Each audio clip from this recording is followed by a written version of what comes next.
It's not that easy to solve all the problems all the time in such an expeditious way that people expect. But you and I were kind of H. joking Browns, about this when you walked in. Wednesday I was like, the why didn't you solve 26th. homelessness? And you were like, well, why didn't you solve all of Muni's problems? And it's like, there is this idea that if you're on a board or you're the mayor, that like you have this power to do stuff. So like, okay, maybe we'll go this way. What was an example of working for one of the three mayors that you helped support, where you really saw their ability to use power to make a demonstrative difference on an issue? Mission Bay. It was the 1990s. Mission Bay, for those who remember, was railroad tracks. It was desolate. There was nothing there. Mayor Willie Brown, because he was Mayor Willie Brown, he was Speaker Brown, he knew everybody who's anybody and had something on everyone in a good way. And How is that in a good way? because he did good with it. He didn't use it for anything but for the public good. That's why. Okay, continue. And anyways, and so UCSF was going to build their second campus in South San Francisco. And he said no, because South San Francisco had a lot of biotech companies that were starting to go there, Genentech and other places. And he said no. And so he got the trustees of UC, he got the governor at the time, all those folks aligned so that the second campus of UCSF is now there in Mission Bay, which became the catalyst for what we have today in Mission Bay. So just Because of who he was, he spent 40 years up as an assembly member. And so he used his connections, his relationships, everything, as mayor of San Francisco to get that done. But tactically, what did that look like? Did that mean like he asked you like, hey, this can't happen. I want you to schedule calls with everyone on the UCSF Board of Regents, and did he call them and said, I'm the mayor, you can't do this or else? Like, what actual power, what actual authority did he have to have UCSF not move to South San Francisco, and how did he make it happen? Was it through the phone? Was it through Oh yeah, Mayor Brown. offering tax rebates or something? Oh no, that it was his direct relationship with people, and he would call people, and they would pick up. I'll give you a quick story on calling and picking up in Willie Brown. City Hall was damaged after Loma Prieta, and we were trying to retrofit it. It's on 120 base isolators now, safest dome building, public building in America, most likely, particularly for earthquakes. But we're running out of money. It was New Year's, it was Christmas Eve. He called Al Gore, who was then the Vice President of the United States, who was at home in Tennessee, because we thought we were going to lose the grant from FEMA. I was in his office, and he picked up the phone, and he called Al Gore, and Al Gore came to the phone on Christmas Eve and talked to Willie Brown about a FEMA grant for City Hall. And what did he say? I'll see what I can do. That's what, so As most politicians will say, because there are things that, as they are politicians, they have responsibility. They cannot just directly say, yes, I approve. There's a whole process with FEMA. Uh-huh. And then I'll just ask one more question on this, which is, how did you find Mayor Brown or maybe a different mayor use their, like, how do they hold folks accountable? So, like, did Mayor Brown then instruct one of his staff to follow up with Al Gore's staff, or did he call Al Gore again a week later? Like, how did he make sure that the money actually stayed in the account? It's one thing to place a phone call, right? Yeah. Maybe I'll digress a little on this question to say, people always ask me about the mayors and how are they different or how are they similar. And I know this is supposed to be about the office of mayor, and so maybe I could just go and explain to people my understanding of the office of the mayor and the responsibilities of the mayor of the city and county of San Francisco. As you know, we're a city and county. So under we have a charter. The charter is like a constitution, right, for the federal government and the state government. And that's how we run our city. We have a strong mayor charter. Now, The charter can be changed every election, and unfortunately it is changed every election. It's kind of crazy the way we govern ourselves. We keep on changing the way until we fix the problem. Anyways, that's an aside. But as a city and county, and being the special place San Francisco, a city has public safety responsibility, i.e. police, DPW, all those sorts of agencies. A county, we have health and welfare. Most cities don't. LA City doesn't have it, the county does, right? And so we have that. And then we have enterprise departments. We have the PUC, Public Utilities Commission. We have an airport enterprise department. We have a port enterprise department. We have the Public Utilities Commission, an enterprise department. So you have this one person with 30,000 employees citywide that has general fund departments that are mostly city function. You have a lot of state and federal subsidies on the human services side. And then you have enterprise departments that don't get tax dollars. They're enterprise because from what you pay for your water bill and other things like that, they pay for themselves, or if the landing fees paid for the airport and things like that out at the airport. But the mayor is the chief executive of all of that and is responsible under the charter, section 3.100, it delineates the responsibilities for a mayor. And it includes managing all of those, in addition to all intergovernmental affairs, appointing commissioners, et cetera, et cetera. And so, it is a big job, but boy oh boy, most elected officials, and Governor Newsom would tell you to this day, it was probably his favorite job. He really loved being mayor of San Francisco. And to this day, when we get together, he loves telling old war stories because he thought with the panoply of departments and issues, you really were able to make a difference in so many ways and so many facets with that responsibility. Thank you so much for that overview. I'm going to ask you about the mayor's role in the budget in a second, but before I do that, you kind of already alluded to it. How have you seen the role and power of the mayor change over time? Because you mentioned changes to the charter, and I just have to point out for a second that I would love to just move through the world for like a week with your Boston accent. I would love to have it for a bit. But how has the power of the mayor changed, have you seen over time? Are they less powerful, more powerful, can do more, can do less? So the executive branch and legislative branch of whatever government you're involved in have in their DNA a dislike for each other, even if they're of the same political ilk.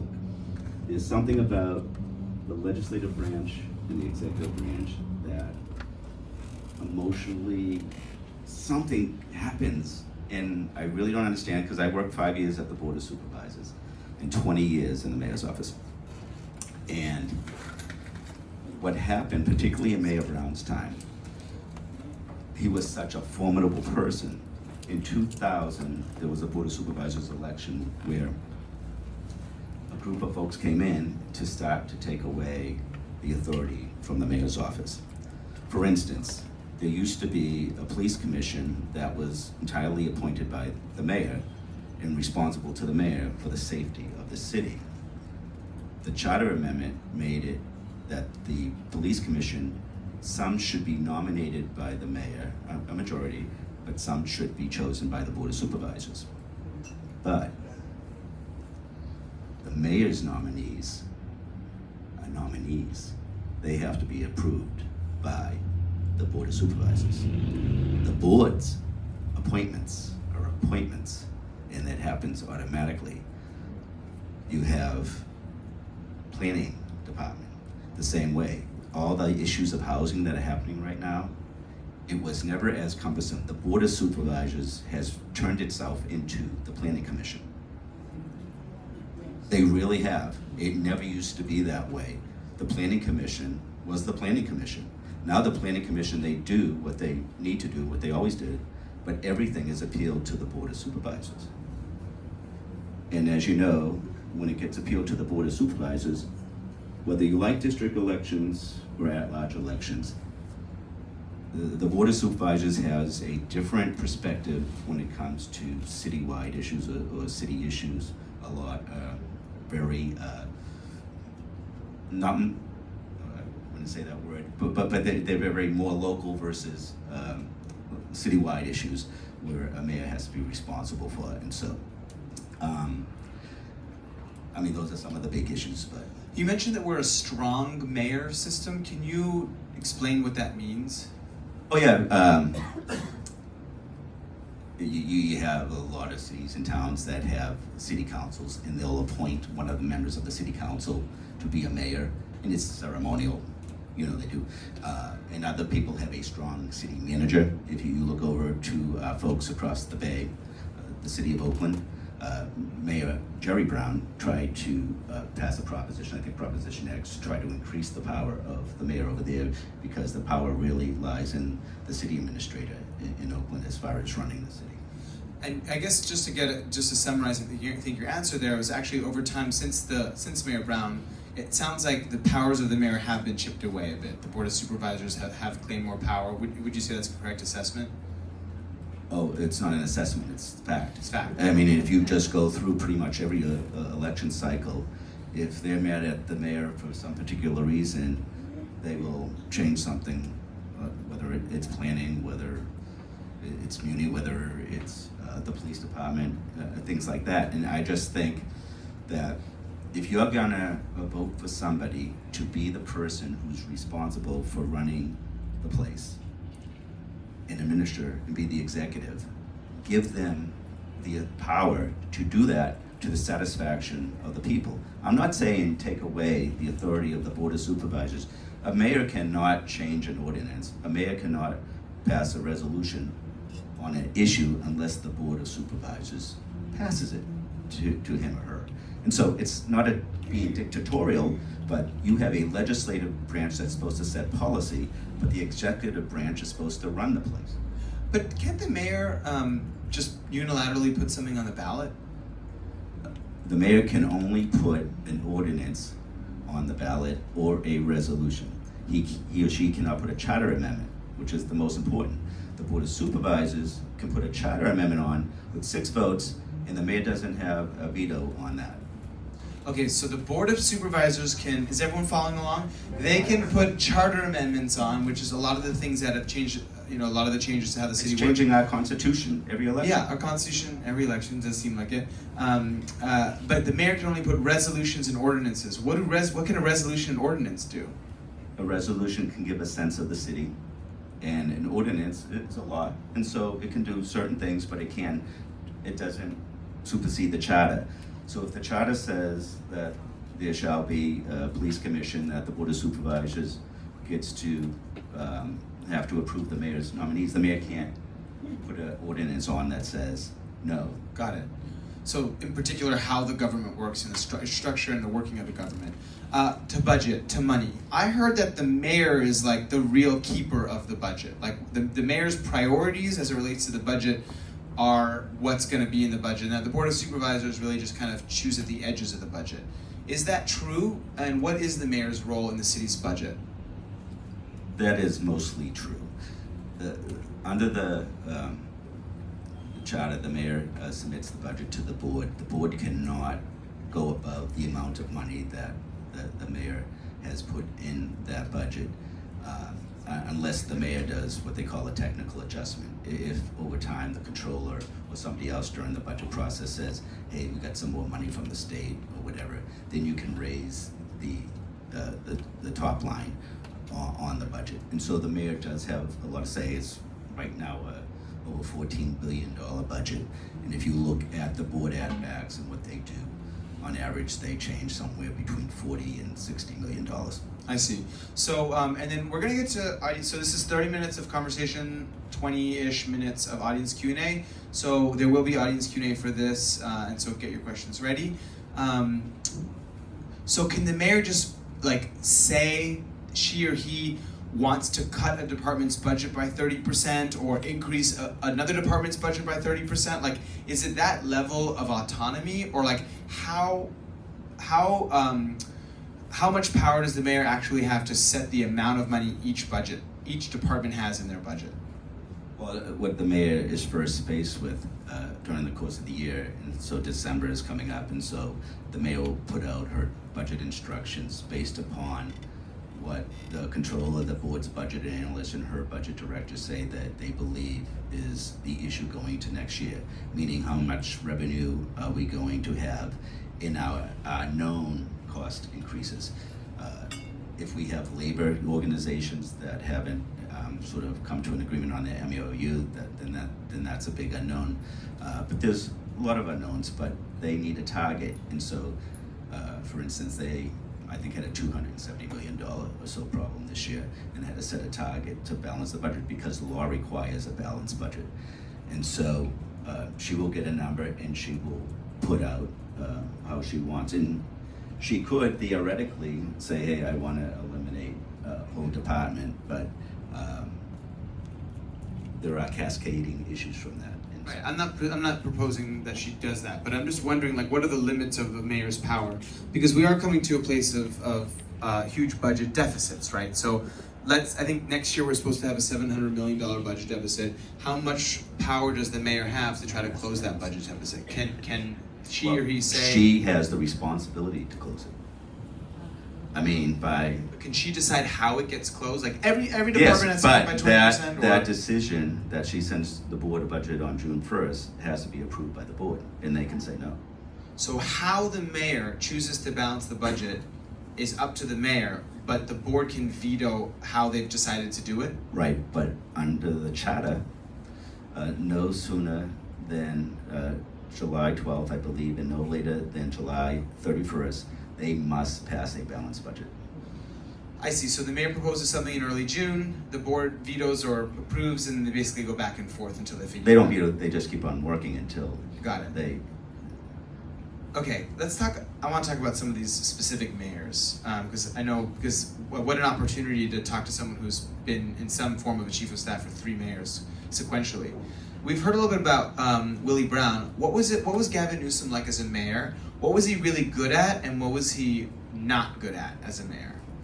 So I'm really gonna say what he wasn't good at. Room for improvement. What was his? I like to say popsicle and poopsicle. So here's the thing about the 3 mayors.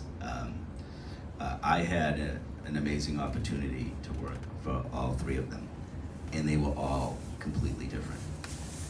And of course they were different because another important aspect of being a mayor is you bring your personality to the job. It is such an important job, and so even though your responsibilities are delineated in 3.100 of the charter, that's not how the jobs are carried out. They're carried out by those folks' personality. Mayor Newsom was 36 years old when he became the mayor of San Francisco. He had served on the Board of Supervisors.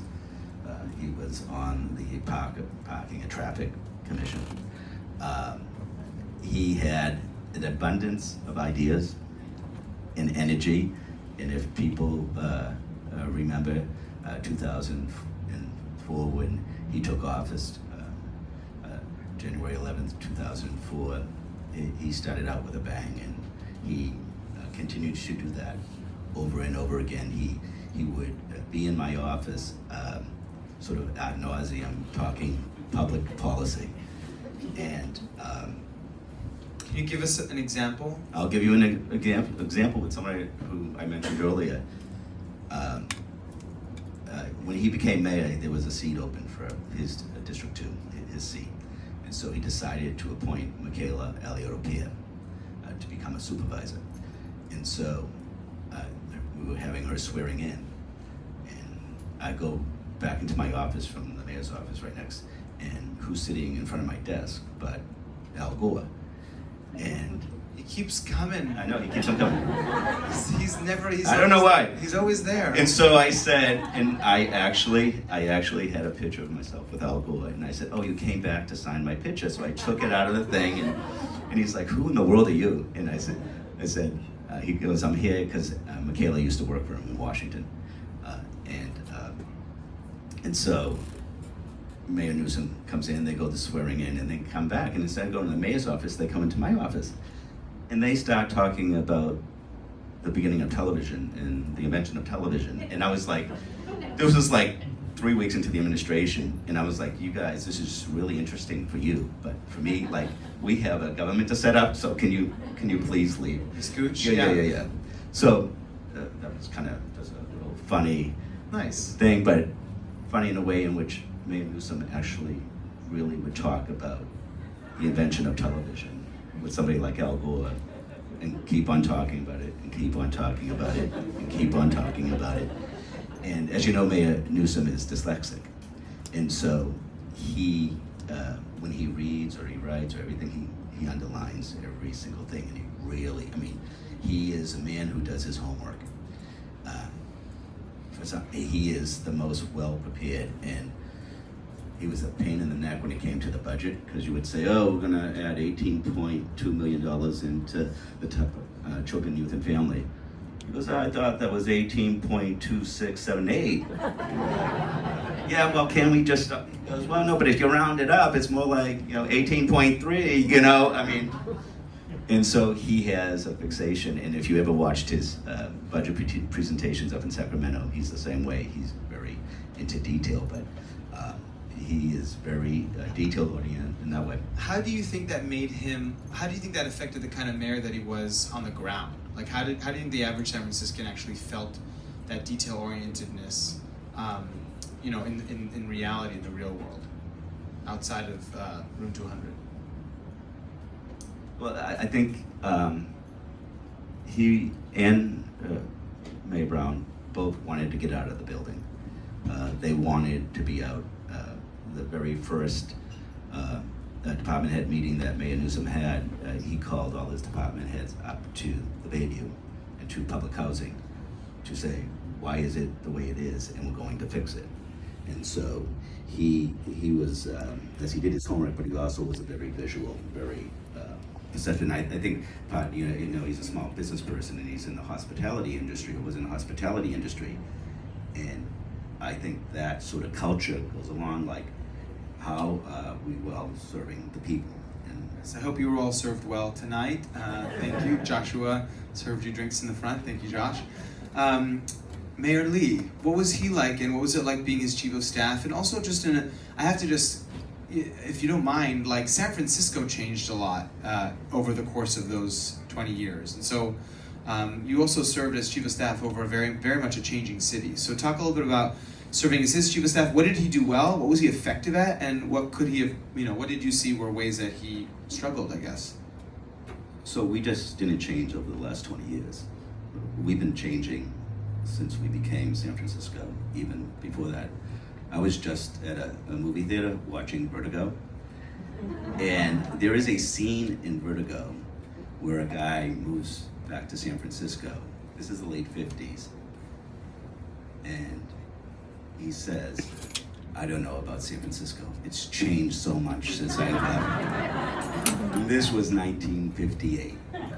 I think we as San Franciscans sort of have this notion that, well, the day I moved here 32 years ago was the day that it was perfect. Because of what it meant to me, being a closet gay man and all the emotion that goes around it.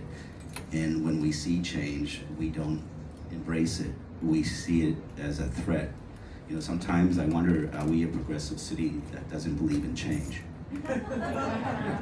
Because the biggest fight I had all the time at City Hall was the status quo. People would always say, but that's the way we do it. That's the way it always been. That's the way it looks. That's the way we can't change. Well, we have to change, and change for the better. And that's a tough thing for human beings. We are creatures of habit, and we have to look beyond ourselves if we want to be part of this amazing place that we call San Francisco, so that we know we can